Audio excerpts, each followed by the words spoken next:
আজকে যে পরিস্থিতি হয়েছে ক্যাম্পাসে, অ্যাটলিস্ট আপনারা যদি কেউ দেখতেন, বিশ্বাস করেন আপনারা সারা জীবনের জন্য এই ছাত্রলীগ জিনিসটাকে যে কি পরিমাণ ঘৃণা করতেন বা ভয় পাইতেন আপনারা জানেন না।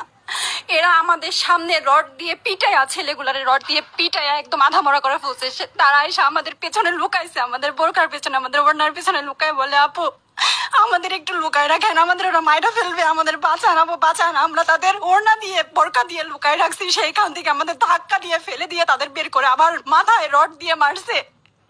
এমন অবস্থা।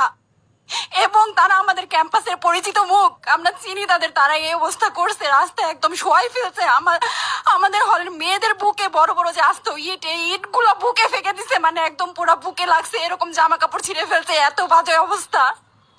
অথচ আমার ব্যাচমেট, আমরা যাদের সাথে ক্লাস করি, একসাথে বসি, আমি তাদের একটা কথা বলতে দেখি না এগুলো নিয়ে, একটা কথা না। এবং তাদের নিউজ ফিডে গেলে দেখবেন তারা এখন এগুলাই সাপোর্ট করে যাইতেছে। কিচ্ছু বলার নাই। আমি আমি কেমনে যাই এই মানুষগুলোর সাথে এত বছর ক্লাস করছি, বা আমি আরো 6টা মাস কিভাবে ক্লাস করবো আমি জানি না, আমি সত্যি জানি না।